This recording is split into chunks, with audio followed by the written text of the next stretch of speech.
la présidente de l'équipe de Sibiu de cette année et cette expérience m'a changé beaucoup et m'a aidé à évoluer.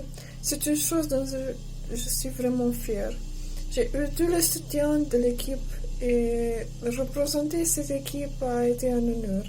Débattre les romans avec mes collègues et avec les représentants des autres universités a été vraiment intéressant et captivant. Je suis heureuse que j'ai eu l'occasion de faire ça.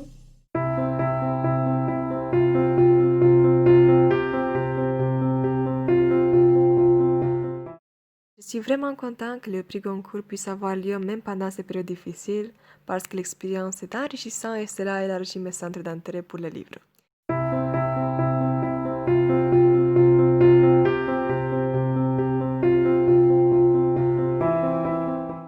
Goncourt représente pour moi un projet qui m'a aidé à oublier les problèmes actuels. C'est un projet qui m'a aidé à découvrir des livres captivants, des histoires intéressantes et de rejoindre dans des débats très actifs et très encourageants à exprimer mon point de vue.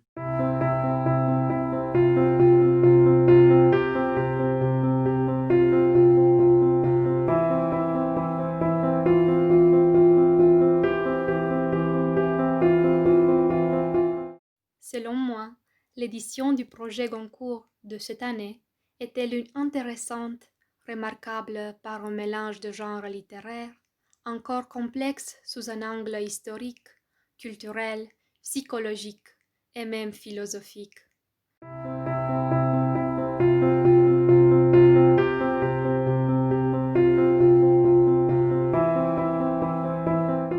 Mon livre préféré de la sélection de cette année est celui d'Irène Franck, Un crime sans importance. Ce qu'Irène Franck nous raconte ici, c'est l'incroyable mort de sa sœur. Un crime d'une extrême violence, mais personne ne semble s'en soucier. Que font la police, la justice, la famille? Rien. Alors c'est la petite sœur qui prend les choses en main. L'auteur a reconstitué l'envers d'une vie de la banlieue ordinaire pour conjurer le silence de sa famille, mais aussi réparer ce que la justice a ignoré.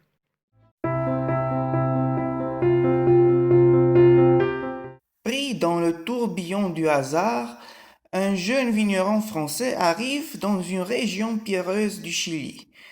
Dans ce cadre s'entremêle l'histoire mémorable d'une famille de déracinés, lansonniers, qui, au fil des décennies, se démarquera à la fois par sa détermination et par son attachement aux habitudes transmises de génération en génération. Guidés par un héritage énigmatique, ils essaieront de combler le vide entre deux cultures complètement différentes.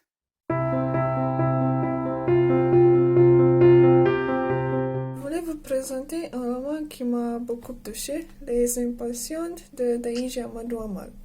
Voilà, sans être des féministes, on découvre un roman puissant qui ouvre la porte d'une concession.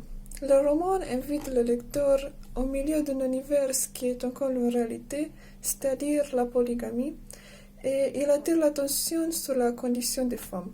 Pour leur souffrance, ces femmes reçoivent un seul conseil, la patience. Le leitmotiv de ce roman, qui est en contradiction avec le titre, mais en fait, ils sont des véritables impatients. La situation d'être marié de force à un époux polygame est pour elle une source d'inquiétude et d'angoisse qui incite l'intrigue captivante du roman.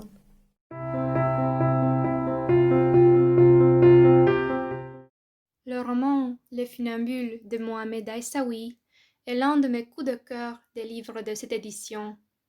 Je le trouve impressionnant car il parle de la reconstruction de la vie détruite et dépourvue d'équilibre, le moment où l'homme en tant que funambule ne tient plus sur le fil de la vie et bascule. Pour ce qui est de la pauvreté, du fardeau de la honte, du sentiment d'existence et de l'importance des paroles. C'est une histoire d'une humanité débordante qui représente un témoignage d'expérience de vie. À mon avis, ce livre est bien construit, émouvant, incontournable et réaliste, d'un style simple mais poétique. Un livre que j'aimais, Aimer fou, écrit par Jean-Pierre Martin. C'est un livre qui m'a fait à mieux comprendre le fait que les maladies mentales ne sont pas un tabou et qu'on doit les accepter.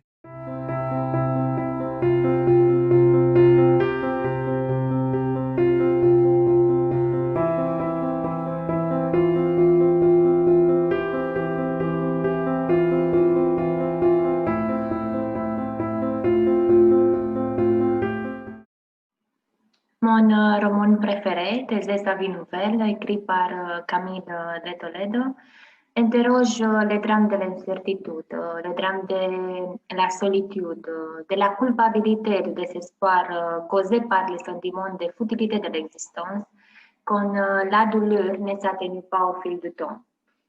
Encore une fois, ce roman renforce l'idée que nous ne trouverons pas toujours les réponses à nos problèmes, mais en acceptant ces choses, on peut atténuer notre douleur et l'anxiété causée par l'imprévisibilité de la vie.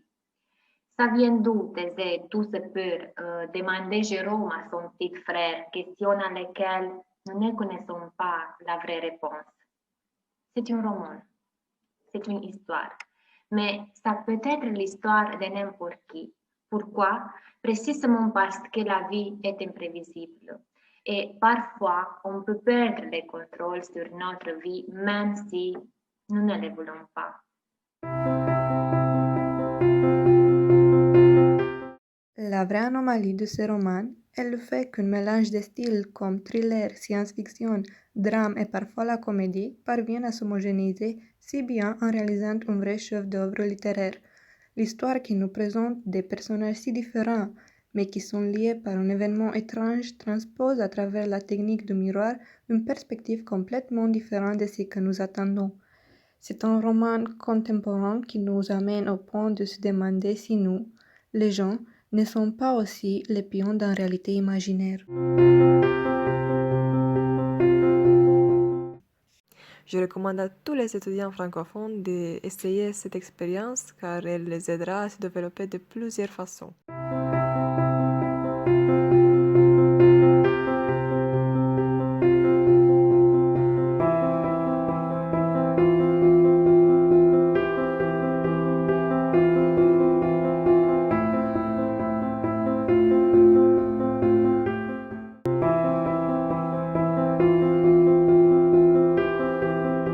Je vous encourage de participer et pourquoi pas d'être président.